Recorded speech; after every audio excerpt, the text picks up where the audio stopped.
Hi friends, कुछ कंपनियां दोस्तों ऐसी होती है जो आपके दिमाग पर एक ऐसी छाप छोड़ के जाती है जो बरसों बरस तक आपको याद रहती है। जरा इस इमेज पर एक बार नजर डालिए और याद कीजिए वो अपने बचपन के दिन जब टीवी पर रेमंड्स का ऐड आता था, जब न्यूज़पेपर के फ्रंट पेज पर रेमंड्स का ऐड होता था और बड़ी ही इमोशनल सी इमेज के साथ में स्ट्रॉन्ग ब्रांड आइडेंटिटी वाली कंपनी थी और अभी है और आगे भी रहेगी रेमंड्स लिमिटेड। और आज की इस वीडियो में दोस्तों हम Raymond's the complete man since 1925, यही टैगलाइन होती थी ना। आज इस कंपनी को एनालाइज करने वाले हैं। जुलाई के आसपास जो मर्जर हुआ था उसके बाद में किस तरह से कंपनी में वैल्यू अनलॉकिंग हुई है और क्या फ्यूचर ट्रेंड्स रहने की उम्मीद है।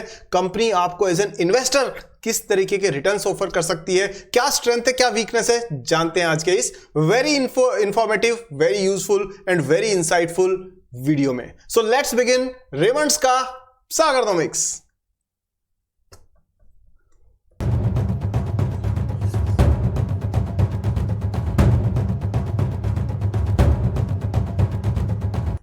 सो दोस्तों स्टार्ट करते हैं एनालिसिस रेमंड्स का, जानते हैं इस कंपनी की स्ट्रेंथ के बारे में, इसकी एनालिसिस को करते हैं। लेकिन सबसे पहले दोस्तों आपसे रिक्वेस्ट है कि अगर आप सीरियस इन्वेस्टर हैं तो पूरा वीडियो देखिएगा, चाहे 1.5x पे या 2x पे देखिए, लेकिन अधूरा मत देखिएगा दोस्तों, क्योंकि आधा देखने से ना नुकसान आपका होने वाला है। मैं तो सिर्फ वीडियो बना रहा हूं, लेकिन आपको सही जानकारी तब पहुंचेगी जब आप पूरा देखेंगे। सेकंड चीज, अगर आप सीरियस इन्वेस्टर हैं तो ही आगे बढ़िए। अगर आप 2 मिनट बाद में कहीं आपको इंस्टाग्राम की रील देखनी है तो बहुत बहुत धन्यवाद चैनल पे आने के लिए। ये चैनल टोटली 100% सीरियस इन्वेस्टर्स के लिए, सो नहीं, सिर्फ 2 लोग जो सीरियस हो वही चाहिए। सो स्टार्ट करते हैं दोस्तों और देखते हैं कि किस तरीके का एनालिसिस इस कंपनी के हिसाब से हम लोग करते हैं। हाँ, एक चीज पहले कि वीडियो में आगे बढ़ने से पहले दोस्तों वीडियो को अभी से लाइक कर दीजिए, क्योंकि बाद में आप भूल जाते हैं और बहुत सारे मित्र लिख करके बताते हैं कि हमने लाइक कर दिया, उनके लिए बहुत बहुत थैंक्स।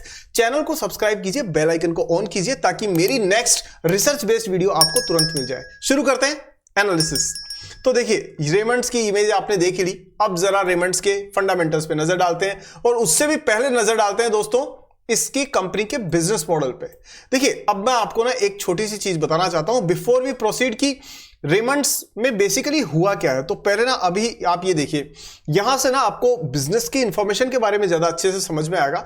होता क्या दोस्तों, कंपनी ना ये लाइफस्टाइल सेगमेंट में रही हुई है, क्योंकि फैब्रिक, टेक्सटाइल और जो शूटिंग शर्टिंग इसका काम रहा हुआ है। जो विजयपत सिंघानिया जी थे उनके नेक्स्ट जनरेशन यानी गौतम सिंघानिया जी इसके चेयरमैन हैं।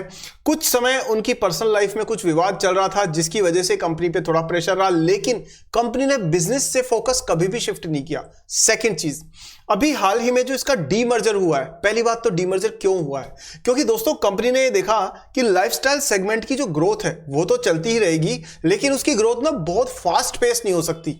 मतलब वो ऐसा है जैसे कि आप हरभजन सिंह के ओवर होते हैं, मुथैया मुरलीधरन के ओवर होते थे, युजवेंद्र चहल के ओवर होते थे, कि भाई ठीक है वो आपको विकेट दिला देंगे लेकिन वो बहुत फास्ट बॉल नहीं डाल सकते। सेम वे यहां पर फास्ट ग्रोथ के लिए कंपनी ने क्या किया, अपना जो मेन कोर बिजनेस था, कौन सा बिजनेस था, शूटिंग शर्टिंग टेक्सटाइल का, उसके साथ में रियल्टी का यानी रियल एस्टेट का और इंजीनियरिंग का एक अलग से डिवीजन शुरू किया। और इन्होंने पाया कि उसमें इनकी ग्रोथ ज्यादा तेज है। और जब इसकी ग्रोथ ज्यादा तेज इन्होंने पहले टेस्ट किया, काफी समय तक कॉन्फिडेंस जनरेट होने में, डेटा ड्रिवन डिसीजन लेने में टाइम लगा। और जब इन्होंने देख लिया कि हमें इंजीनियरिंग डिवीजन से, रियल एस्टेट डिवीजन से, डिफेंस डिवीजन से ज्यादा अच्छी ग्रोथ मिल रही है, तो फिर क्यों ना हम दोनों बिजनेसेस को अलग कर दें ताकि कंप्लीट सेपरेट फोकस के साथ अलग स्ट्रेटेजी पे दोनों की ग्रोथ की जा सके। और यही वजह थी दोस्तों डीमर्जर होने की। अब आपको एक इंटरेस्टिंग चीज दिखाता हूं, बाकी फंडामेंटल्स पे बात करेंगे, सब चीजों को देखेंगे, लेकिन पहले आप एक बार ये चीज जरूर देखिए कि जब ये डीमर्जर हुआ था, जैसा आप स्क्रीन पे देख रहे हैं, ये डीमर्जर हुआ था वैल्यू अनलॉक करने के लिए। क्या करने के लिए? वैल्यू अनलॉक करने के लिए। और उसके बाद में आप ये देखेंगे कि स्टॉक मार्केट ना बहुत गलत रीडिंग लेता है, बहुत ही गलत। शॉर्ट टर्म थिंकर्स हमेशा गलती करते ही हैं, उनकी जिंदगी में लिखा ही घाटा खाना है। हाँ, कुछ किस्मत कभी कभी साथ दे जाती है, बात अलग है। 10 में से 8 बार घाटा खाना लिखा है, तय है। तो और उनको जाके चेक करना चाहिए कि उनका कहीं ना कहीं राहु खराब है, 12th हाउस में विद्यमान है, तब भी जाके ऐसे प्रकार के नॉनसेंस हरकतें करते हैं। लेकिन लॉन्ग टर्म में तो देखिए, शॉर्ट टर्म में क्या गलती करी, इन सारे ट्रेडर्स ने जबरदस्ती इसको गिराया ना। देखो यहां से यहां तक गिरा, ठीक है। और इस गिराने का असर क्या हुआ दोस्तों कि आपके हमारे जैसे जो स्मार्ट इन्वेस्टर्स हैं, हजारों इन्वेस्टर्स, उनको भी पता पड़ा कि भाई कंपनी की वैल्यू अनलॉकिंग हो रही है पोस्ट मर्जर। ठीक है, कंपनी का बिजनेस मॉडल जो है वो हो गया है slim, trim and strategically focused. तो यहां से वैल्यू अनलॉकिंग होने की वजह से कंपनी में ग्रोथ आएगी लॉन्ग टर्म में, और इस तरह से कम प्राइस पे अच्छी क्वालिटी के स्टॉक्स को चुनने की जो एक स्ट्रेटेजी है वो यहां पे काफी लोगों के लिए काम कर गई। और उसी की वजह से आप देख रहे हैं कि ये जब मार्केट ने नेगेटिव रिएक्ट करके इसको गिराया, उसके बाद में कंपनी तेजी से चली गई, आगे बढ़ती गई। अब क्वेश्चन ये है कि ये जो गिरा, क्या इसके पीछे कोई नंबर्स थे, क्या इसके पीछे कोई फंडामेंटल रीजंस था? जरा मैं ये भी बता देता हूं आपको। और आम तौर पर जो हम लोग मानते हैं ना कि स्टॉक के जो एक्सपर्ट्स हैं वो पूरे के पूरे सही चीजें बताते हैं, उनका वो मिथ भी मैं आपकी तोड़ देता हूं, वो भ्रम भी मैं आपका तोड़ देता हूं आज की तारीख में। देखिए यहां ना, अब जरा इसके नंबर्स पे नजर डालते हैं। ये है आपका इसका लेटेस्ट एनालिसिस। तो जरा बिजनेस मॉडल में और इसमें देखिए क्या क्या हुआ है। तो यहां आप देख सकते हैं, ये है दोस्तों इनके क्वार्टरली रिजल्ट की परफॉर्मेंस। चलिए आ जाइए जरा देखें कि पोस्ट मर्जर कंपनी में क्या हुआ है जी। पोस्ट मर्जर कंपनी का रेवेन्यू बढ़ा है 115% YoY, यानी कि हर साल के हिसाब से 115% की ग्रोथ, प्लस कंपनी का मार्जिन हो गया है 15.6%, कंपनी का पीबीटी जो है 9.4%, यानी सब जगह ग्रोथ नजर आ रही है। जरा यहां देखिए रियल एस्टेट का जो बिजनेस है, कौन सा, जो मतलब जो भी प्रॉपर्टी से रिलेटेड जो कंस्ट्रक्टेड प्रॉपर्टीज ये बना रहे हैं, खासतौर पे मुंबई और उसके आसपास के एरिया में काम कर रहे हैं, तो उसमें जो ग्रोथ देखी गई वो आपके स्क्रीन पर है 135% ईयर ऑन ईयर ग्रोथ। ये कब है? जब post merger stock market totally गलत रीडिंग कर गया है इसकी। इंजीनियरिंग नंबर्स कितने ड्राइव हो रहे हैं? 201 से 219, पहले 201 से 443, 121% की ग्रोथ इंजीनियरिंग डिवीजन में है। और साथ में अगर आप देखें बुकिंग वैल्यू जो है उसमें भी ग्रोथ है, और एबिटा और एबिटा मार्जिन, आ जाइए, एबिटा मार्जिन मतलब मोटा मोटा मुनाफा जो होता है, ऑपरेशनल प्रॉफिट मान सकते हैं आप इसे, 92% की ग्रोथ उसमें है। इसके अलावा सभी चीजों के अंदर आपको इसके अंदर ये जो रिजल्ट है आप देख सकते हैं कि 135% जो है वो रियल एस्टेट, और इंजीनियरिंग में 121% जैसा हमने देखा है, और बाकी सब में भी ग्रोथ है। और इस तरह से 115% की जो कंसोलिडेटेड ग्रोथ है वो इस कंपनी ने अचीव की है। किसने की है? रेमंड्स लिमिटेड ने। रेमंड्स लाइफस्टाइल अलग हो चुका है और उसकी ग्रोथ इसकी ग्रोथ में रात दिन का अंतर है। ठीक है, सो इस तरह से कंपनी ने अपना एक डाइवर्सिफाइड बिजनेस के साथ में ग्रोथ को प्लान किया है। अब आप मुझे बताइए, इन नंबर्स में आपको कहीं कोई नेगेटिव चीज नजर आई? नहीं। लेकिन स्टॉक मार्केट को तो 3 तक की गिनती आ जाती है, आज कल परसों, बस इतना ही देखना है। लोग खरीदते लॉन्ग टर्म के नाम से हैं और बेचते शॉर्ट टर्म में हैं। आप तो नहीं हो उनमें से, होना भी नहीं चाहिए। अगर लॉन्ग टर्म के हिसाब से आपने स्ट्रेटेजिकली सोच करके डिसीजन लिया है, stick to it. What's wrong? ये 5-10% प्राइस तो ऊपर नीचे चलती रहती है, ये तो सांप की पूंछ की जैसे टेढ़ी मेढ़ी चलना है, इसकी चाल ऐसी ही होती है। Why to worry about that? जब तक बिजनेस मॉडल इंटैक्ट है, जब तक कंपनी फ्यूचरिस्टिकली ड्रिवन है, जब तक मैनेजमेंट ईमानदार है, कॉर्पोरेट गवर्नेंस अच्छी है, तब तक आपको फालतू की चीजों में, नॉइज में नहीं पड़ना चाहिए, अगर आप एक serious and long term investor हैं तो। चलिए इसके बाद में हम बात करते हैं कि इस कंपनी में, तो ये हमने देखा कि ये सारे नंबर शो कर रहे हैं कि भाई आने वाले समय में भी इनका पोर्टफोलियो अच्छा खासा बढ़ेगा। देखिए कहां कहां पर इनका फोकस है। जो रियल एस्टेट बिजनेस है, इनके पास 100 एकड़ की खुद की लैंड है, ठीक है, और जहां से इनको 9,000 करोड़ रुपीस का रेवेन्यू आने की इनकी पोटेंशियल, मतलब ये पोटेंशियल है, वहां पर इतना रेवेन्यू आ सकता है। अगर आप बात करें कि एस्टिमेटेड रेवेन्यू जो दूसरा वाला है एरिया, ये तो अंडर डेवलपमेंट था, और ये है पोटेंशियल डेवलपमेंट, यानी फ्यूचर में ये इसको डेवलप करेंगे, वहां से 16,000 करोड़ रुपीस का बिजनेस आ सकता है। तो total revenue from Thane land, कहां से? थाने से। तो सारा मुंबई के आसपास के एरिया को डेवलप कर रहे हैं, और आपको पता ही है मुंबई तो बिजनेस और फाइनेंस की कैपिटल है इंडिया की, तो ये उस अपॉर्चुनिटी को एनकैश करना चाहते हैं। तो देखिए इनके पास में करीब 25,000 करोड़ रुपए का जो फ्यूचर पोटेंशियल है बिजनेस का, वो तो है ठाणे से। साथ में मैं रहा हुआ हूं ठाणे में personally, so I love that place, बहुत अच्छा लगता है मुझे ठाणे, अमेजिंग प्लेस है। और मुंबई ठाणे से नरीमन पॉइंट तक I used to travel by local and I loved that. वो वड़ा पाव और वो सारा फर्स्ट क्लास का ट्रेवल सब कुछ अच्छा से याद है। नरीमन पॉइंट पर एक खाऊ गली है जहां पर बहुत अच्छी चीजें मिलती है खाने की, everybody who goes to Mumbai should must try that. चलिए वापस आते हैं यहां पर। यहां देखिए 25,000 करोड़ रुपए जो है वो इसका ठाणे से है, साथ में बेंड्रा जो है वहां से 2,000 करोड़ रुपए की लैंड इनके पास है जिससे इतना बिजनेस निकाल सकते हैं। इसके अलावा माहिम में, साइन में, बेंड्रा ईस्ट में, सब में इनके बड़े बड़े प्रोजेक्ट्स हैं। कुल मिलाकर के 32,000 करोड़ रुपए का फ्यूचर बिजनेस आउटलुक इनके सामने है, only from real estate. Engineering की तो बात ही नहीं की हमने।